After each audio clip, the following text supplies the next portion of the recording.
Siri animasi atau lebih dikenali sebagai kartun semestinya menjadikan hari muda kita menjadi lebih cerah. Animasi-animasi ini telah menjadi teman kita setiap kali kita bangun dari tidur. Oleh disebabkan itu, mari bersama saya kita melihat dan bernostalgia dengan animasi-animasi Nickelodeon yang pernah tayang di TV9 sebelum digantikan siaran komersial CJ Workshop. Sebelum masuk ke pembahasan, jangan lupa untuk tekan tombol subscribe dan hidupkan juga loncengnya agar tidak ketinggalan video baru dari kami. Pertama, The Adventure of Jimmy Neutron, Boy Genius. Animasi ini pertama kali ditayangkan pada 20 Julai 2006 di siaran TV Amerika. Dihasilkan oleh 3 pencipta program iaitu Steve Oedeker, John A. Davis dan Keith Alcom. Watak utama dalam siri ini bernama Jimmy. Dia merupakan seorang remaja dengan tingkat kecerdasan yang sangat tinggi.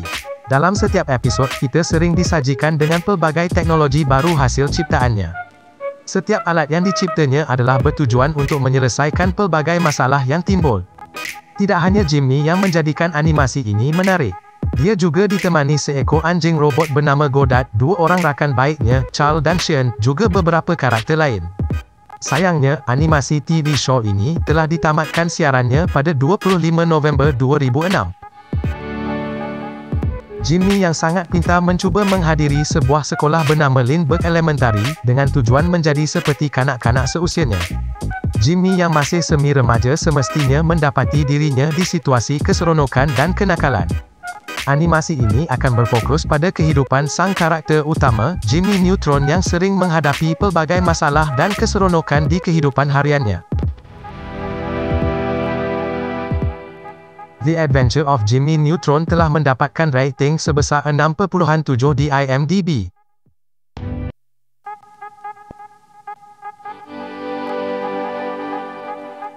Kedua, Hey Arnold. Animasi ini pertama kali tayang pada 10 Julai 1996 di siaran TV Amerika. Telah dihasilkan oleh 3 pencipta program iaitu Craig Bartlett, Steve Dixon dan Joanne Solabeha. MC bagi siri animasi ini bernama Arnold. Seorang anak lelaki berusia 9 tahun yang mempunyai fisik unik iaitu kepala yang berbentuk bola rugby. Dia tinggal di sebuah bandar bernama Hillwood bersama dengan neneknya, Gertrude dan atuknya, Phil.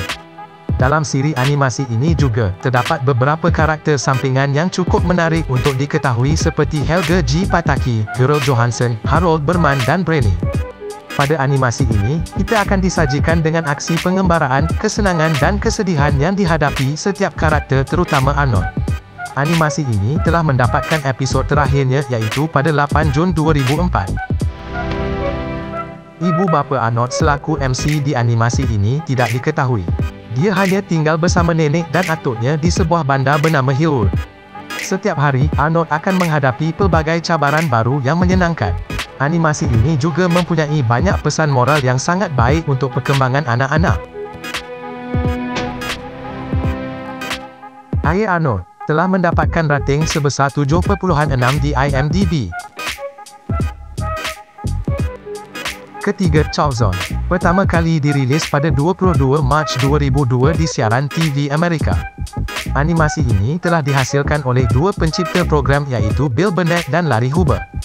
Animasi ini menceritakan tentang seorang anak bernama Rudy yang sama seperti rakan-rakan sebayanya. Namun, Rudy mempunyai satu kelebihan iaitu dia mempunyai sebuah kapur ajaib. Dengan kapur tersebut, Rudy dapat pergi ke sebuah dunia lukisan bernama Charleston. Animasi ini telah menemui akhirnya pada 23 Ogos 2008. Rudy adalah seorang anak lelaki yang berusia di kisaran 9 hingga 12 tahun. Rudy yang sangat mahir melukis telah mendapatkan sebuah kapur ajaib. Dengan kapur tersebut, dia dapat berpindah ke sebuah dunia lukisan, yang dimana setiap gambar yang dipadam dari papan tulis kelasnya akan menjadi hidup di dunia Charleston. Di dunia ini, Rudy boleh dikatakan merupakan penguasanya selagi dia mempunyai kapur magic. Charleston telah mendapatkan rating sebesar 6.5 di IMDb. Keempat, Cat Dog. Pertama kali tayang pada 4 April 1998 di siaran TV Amerika. Animasi ini telah dihasilkan oleh seorang pencipta program iaitu Peter Hannan. Cat Dog adalah salah satu siri animasi yang sangat diminati dan popular pada masanya. Cerita akan tertumpu pada kehidupan sepasang cat dan dog yang menjalani kehidupan dengan berkongsi tubuh. Dengan kepribadian mereka yang sangat bertentangan antara satu sama lain telah menjadikan animasi ini lebih menarik. Animasi ini telah tamat pada 7 Mei 2005. Cat Dog adalah seekor haiwan yang berkongsi tubuh. Mereka berdua sangat mempunyai kepribadian yang berbeza. Cat mempunyai kepribadian selayaknya seorang yang cerdas dan berkelas, manakala Dog mempunyai kepribadian yang suka bermain dan comot. Dengan tubuh yang terhubung antara satu sama lain, Cat dan Dog perlu menjalani setiap aktiviti bersama. Cat Dog telah mendapatkan rating sebesar 6.5 di IMDb. Kelima, Avatar: The Last Airbender. Pertama kali tayang pada 21 Februari 2005 di siaran TV Amerika. Animasi ini telah dihasilkan oleh dua orang pencipta program iaitu Michael Dante DiMartino dan Brian Konietzko. Animasi ini berkisah tentang seorang penjaga kedamaian yang dipanggil Avatar. Pada saat Aang masih sangat muda, dia telah memikul tugas yang sangat berat iaitu bergelar Avatar. Cerita akan berfokus dalam perjalanan Aang menguasai 4 teknik pengendalian iaitu angin, api, air dan tanah. Animasi ini juga telah mendapatkan lanjutannya iaitu The Legend of Korra dan live action dengan tajuk yang sama. Aang adalah seorang anak yang lahir di kuil pengendalian angin bahagian utara. Pada suatu hari, dia telah dipanggil oleh para terhormat. Sesampainya di sana, dia diminta untuk memilih antara barang yang diberi. Setelah dipilih, para terhormat memberitahu Aang bahawa dia adalah seorang avatar. Mengetahui hal itu, Aang menjadi terbebani dan cemas. Pada suatu ketika, Aang secara tidak sengaja mendengar percakapan para terhormat yang ingin memindahkannya ke kuil pengendalian angin bahagian barat. Mendengar hal itu, Aang memutuskan untuk melarikan diri. Avatar: The Last Airbender telah mendapatkan rating sebesar 9.3 di IMDb. Keenam, Dora the Explorer. Pertama kali tayang pada 14 Ogos 2000 di siaran TV Amerika. Telah dihasilkan oleh 3 pencipta program iaitu Chris Gifford, Valerie Walsh dan Eric Weiner. Seperti tajuknya, animasi ini menceritakan tentang pengembaraan yang dilalui oleh seorang anak perempuan berusia 8 tahun bernama Dora. Animasi ini sangat terkenal dengan setiap pertanyaan yang diajukan oleh Dora dalam setiap masalah yang dihadapinya.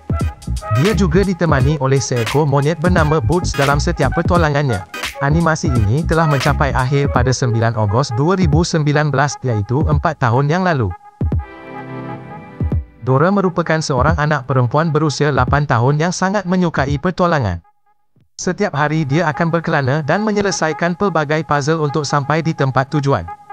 Dia selalu ditemani oleh seekor monyet bernama Boots. Dalam setiap perjalanannya juga, Dora sering diganggu oleh seekor musang bernama Swiper. Dengan kehadiran Swiper, perjalanan mereka menjadi terhambat. Dora the Explorer telah mendapatkan rating sebesar 4.2 di IMDb. Ketujuh, Invader Zim. Pertama kali rilis pada 19 Ogos 2006 di siaran TV Amerika. Dicipta oleh seorang pencipta program iaitu Jonen Vasquez. Animasi ini menceritakan tentang sesosok alien bernama Zim. Dia sangat memimpikan kehebatan, namun tindakan cerobohnya telah menjadikan mimpinya itu sulit untuk dicapai. Pada akhirnya, Zim mendapatkan sebuah misi untuk menyusup masuk ke planet bumi. Dengan dibekalkan barang bekas yang disatukan, Zim berjaya membangun pangkalannya di bumi. Zim kemudiannya menyamar dan bergaul dengan manusia. Hanya seorang manusia yang meyakini Zim adalah sesosok alien iaitu Deep. Animasi ini terakhir kali ditayangkan pada 19 Ogos 2006. Zim merupakan sesosok makhluk asing yang sangat mengidamkan kehebatan. Namun dia sering melakukan tindakan ceroboh yang tidak melambangkannya sama sekali sebagai penceroboh angkasa. Pada akhirnya, pemimpin planet asalnya telah menugaskan Zim di dalam satu misi iaitu menyusup ke planet bumi. Tanpa diduga, Zim berjaya membangun markas di bumi. Bahkan dia telah bergaul dan menyamar sebagai manusia. Hanya ada seorang manusia yang meyakini Zim adalah makhluk asing iaitu Deep, yang pada akhirnya menjadi musuh utama bagi Zim. Invader Zim telah mendapatkan rating sebesar 8.4 di IMDb. Nah, itulah animasi-animasi Nickelodeon yang pernah tayang di TV9 sebelum diambil alih oleh siaran komersial CJ Workshop. Bagaimana menurut kalian? Jika ada animasi atau kartun yang tidak kami sertakan, kalian sangat dialu-alukan untuk tulis di ruang komen. Perbetulkan kami jika terdapat kesalahan dalam informasi yang disampaikan. Jangan mempercayai informasi yang kami beri sepenuhnya. Jalankan penyelidikan anda sendiri. Jika kalian ada request boleh reply komen yang kami pin. Terima kasih kerana menonton sehingga detik ini. Jangan lupa untuk tekan tombol like, share dan subscribe. Tekan juga tombol loncengnya agar tidak ketinggalan video baru dari kami. Thanks for watching. Hope you all enjoy. Saya A undur diri. Bye.